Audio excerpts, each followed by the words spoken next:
A verdade sobre os anjos. Capítulo 9. Os anjos desde os sinais até a tomada de Jericó. Os anjos nas peregrinações de Israel pelo deserto. Cristo foi o anjo apontado por Deus para ir adiante de Moisés no deserto, conduzindo os israelitas em suas viagens rumo à terra de Canaã.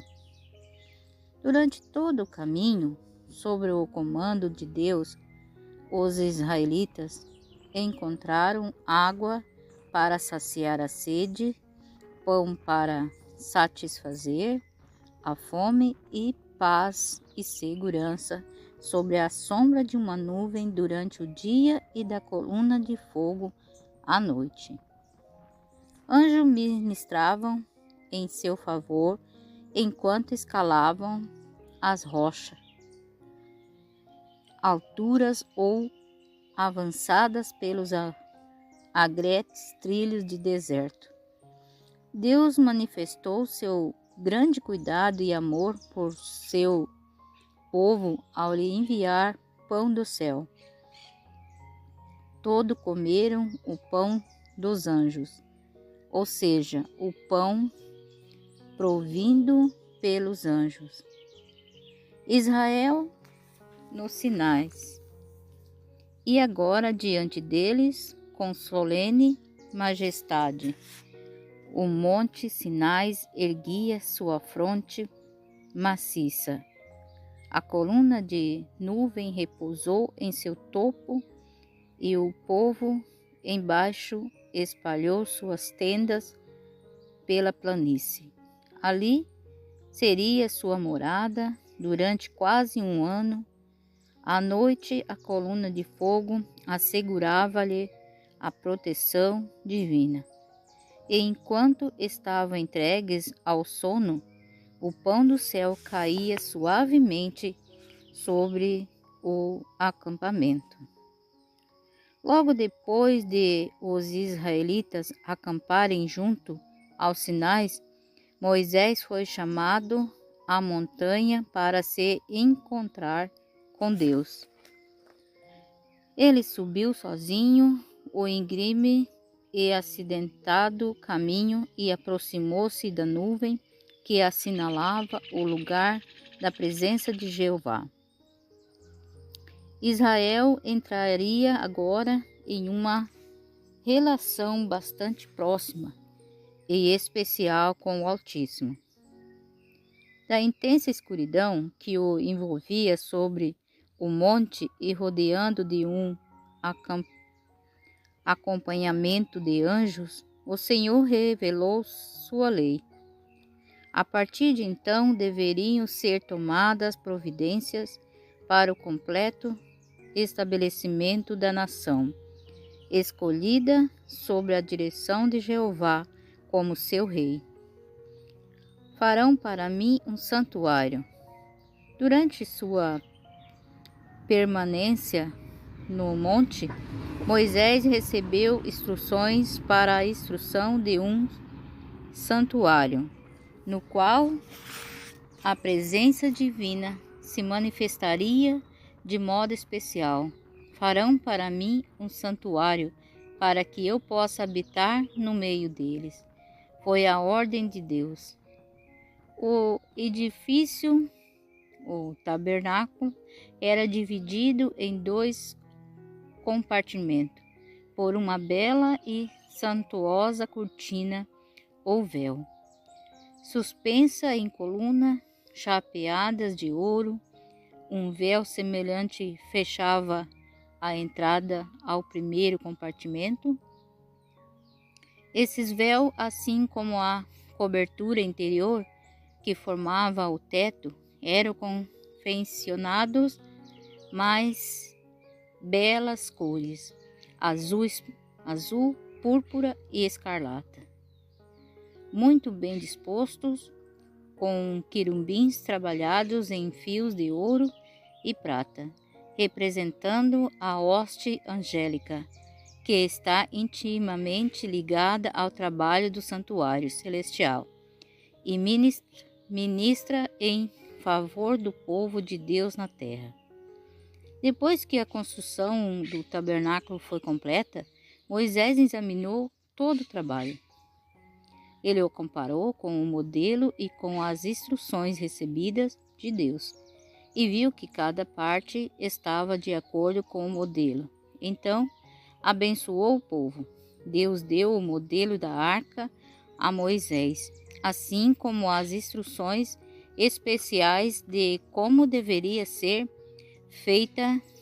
Destinava-se ela a abrigar as tábuas de pedra, nas quais Deus gravará com seu próprio dedo os 10 mandamentos, e tinha o formato de um cofre, estando revestida interna e externamente de ouro puro. Era ornamentada com coroas de ouro na porção superior. A cobertura desta sagrada caixa era propiciatório feito de ouro maciço. Em cada extremidade dele estava fixado um querubim de ouro puro, sólido. Estava um de frente para o outro, ambos olhando reverentemente para baixo, em direção ao propiciatório. Isso representava todos os anjos celestiais, olhando com interesse e reverência para a lei de Deus, depositada na arca do santuário celestial.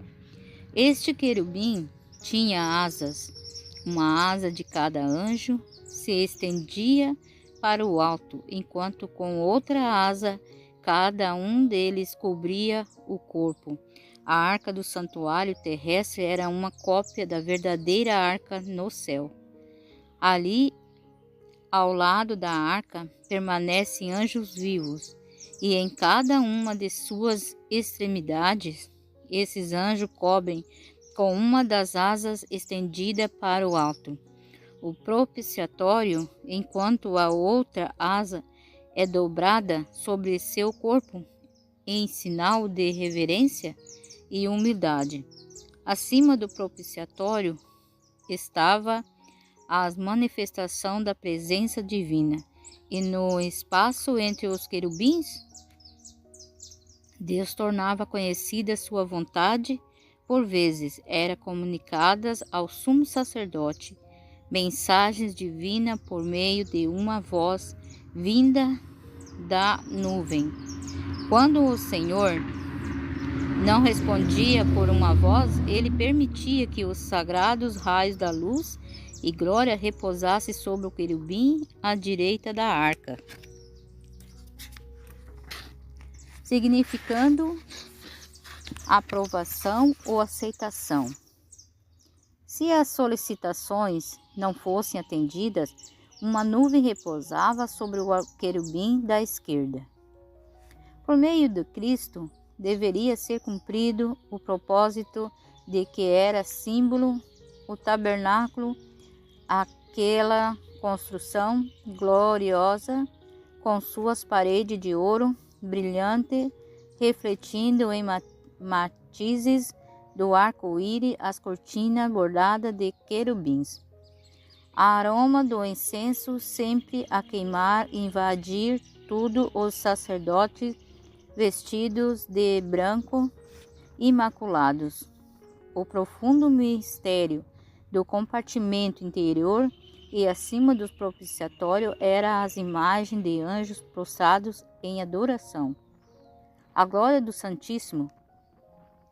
Em tudo, Deus desejava que seu povo aprendesse seu propósito para com o Senhor ser humano. O mesmo propósito apresentado pelo apóstolo Paulo, muito mais tarde, inspirando pelo Espírito Santo. Vocês não sabem que são santuário de Deus, ou que o Espírito de Deus habita em vós? Ali bem junto ao Sinai, Satanás começou a executar seus planos para subverter a lei de Deus, levando avante a mesma obra que iniciara no céu. Durante os 40 dias em que Moisés permaneceu No monte com Deus, Satanás esteve ocupado provocando dúvida, apostasia e rebelião, enquanto Deus escrevia sua lei a fim de confiá-lo ao povo, com o qual havia feito uma aliança. Os israelitas negavam sua fidelidade para com Jeová e pediam deuses de ouro. O universo inteiro foi testemunha das cenas de sinais, dos efeitos das duas administrações, viu-se o contraste entre o governo de Deus e o de Satanás. De novo, os habitantes de outros mundos, onde o pecado não entrou, viram os resultados da apostasia de Satanás e o tipo de governo que ele teria estabelecido no céu caso lhe houvesse sido permitido exercer domínio. Podemos maravilhar-nos de que a suprema glória, segundo Pedro 1,17, refletida da onipotência, brilhou na face de Moisés com tal esplendor que as pessoas não podiam contemplá-lo. O aspecto de Deus estava sobre ele, fazendo parecer com um dos anjos resplandecente do trono. Em todas as suas jornadas, ao se queixarem os israelitas das dificuldades pelo caminho e reclamarem de seus líderes, Moisés dizia a eles: as murmurações de vocês são contra Deus. Não fui eu que os libertei? Foi ele? No entanto, suas precipitadas palavras diante da rocha, teremos de fazer com que saia água, Números capítulo 20, verso 10, em que vale praticamente admirar a acusação do povo. Ao impedir que Moisés entrasse na terra prometida, o Senhor queria remover para sempre essa expressão da mente dos israelitas. Ali estava a prova definitiva de que seu líder não era Moisés, mas o poderoso anjo de quem o Senhor disse: eis que eu envio um anjo adiante de vocês, para que os guarde pelo caminho e os leve ao lugar que tenho preparado. Deem atenção a ele e ouçam o que ele diz, pois nele está o meu nome. Êxodo capítulo 23, verso 20 e 21. A morte e ressurreição de Moisés. Moisés afastou-se da congregação em silêncio. Começou a subir sozinho a encosta da montanha. Naquela solitária elevação, colocou-se em pé e, com visão clara, olhou para o cenário que se estendia diante dele. Não era da vontade de Deus que alguém subisse com Moisés ao topo da pisca. Ali está ele, na presença de Deus e de anjo celestial. Os anjos também revelaram a Moisés que, embora ele se lamentasse por ter pecado e não poder assim entrar na terra prometida, embora ele sentisse ter sido a causa do pecado de Israel, na verdade era o pecado deles, dos israelitas, com seu espírito queixoso e murmurador, o que havia levado a ele, Moisés, a se desviar, a que é correto, e a cometer o pecado que agora excluía da terra prometida. Os anjos lhe disseram que não era ele quem mais sofrera com o ocorrido, pois não sentia em seu coração as maiores profundezas do pecado do povo. Cristo, sim, o seu líder invisível, era aquele contra quem os israelitas haviam pecado. Os mensageiros celestiais também se referiram às ofertas sacrificais que tipificavam a crucificação de Cristo, abrindo diante da mente de Moisés os eventos que ocorriam no futuro. Que cena deve ter se desenrolado no cume da pisca quando a visão da crucificação foi apresentada a Moisés. As vistas panorâmicas que passaram diante dele lhe permitiram apreciar o sofrimento do anjo que havia conduzido o israelita através do deserto, guiando-os em suas peregrinações do Egito e Canaã. Quando contemplou a ascensão do Salvador e pôde ver que ele próprio era um daqueles que abriram ao Senhor as portais eternos, que modificação ocorreu na expressão de seu rosto. Ele observou a purificação da terra pelo fogo e a limpeza de todo vestígio de pecado.